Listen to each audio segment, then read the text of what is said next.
handling of the unrest in dozens of American cities. It follows the killing of George Floyd, an African-American who died last week in Minneapolis while being detained by police. His death has now been declared a homicide following an official postmortem.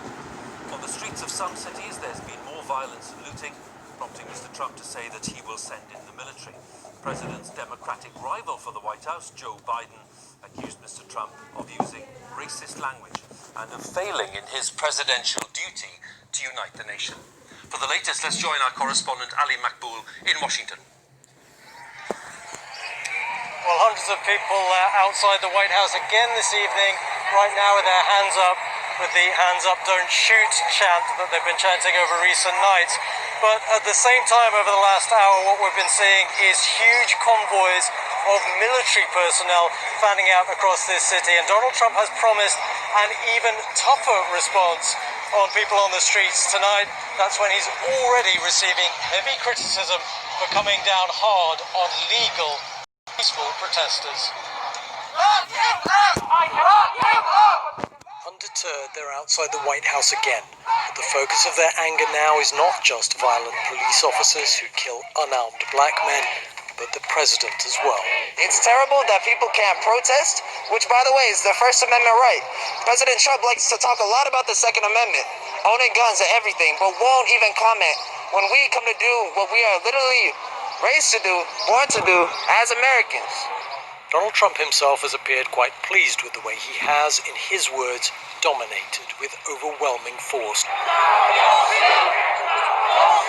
But those subjected to that force here late yesterday were peaceful protesters out in the memory of George Floyd.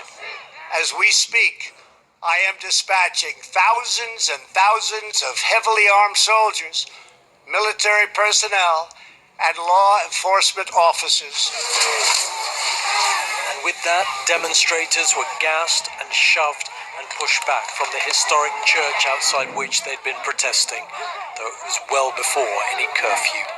I feel like I'm not even feeling 1/8 of what black people feel every single day, and I'm terrified. And what was it all for, particularly outside the church? Well, this.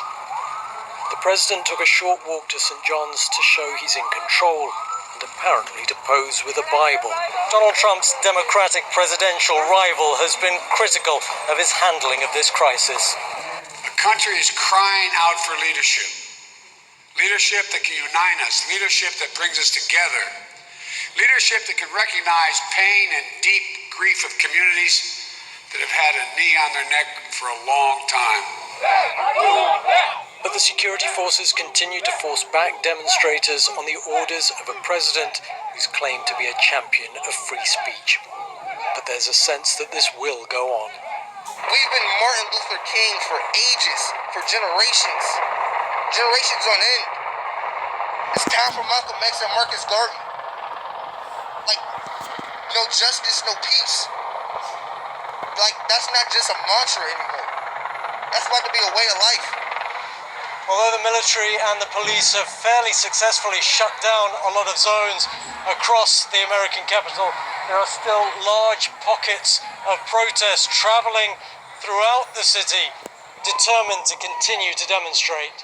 Black Lives Matter! Black Lives Matter! The president may have disrupted the protests in Washington and with it dealt with some of the looting, but his critics feel his actions compared to those of authoritarian leaders around the world the US would previously have condemned. Ali Makboul, BBC News in Washington.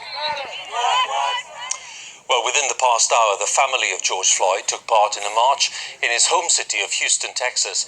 And there have been protests across the United States, including in Minneapolis. That was the city where Mr. Floyd was killed. Our correspondent Barbara Pletasher is there with the latest. Yes, there have been a number of protests here today, Hugh, including one that involved faith leaders who marched right up to this memorial site.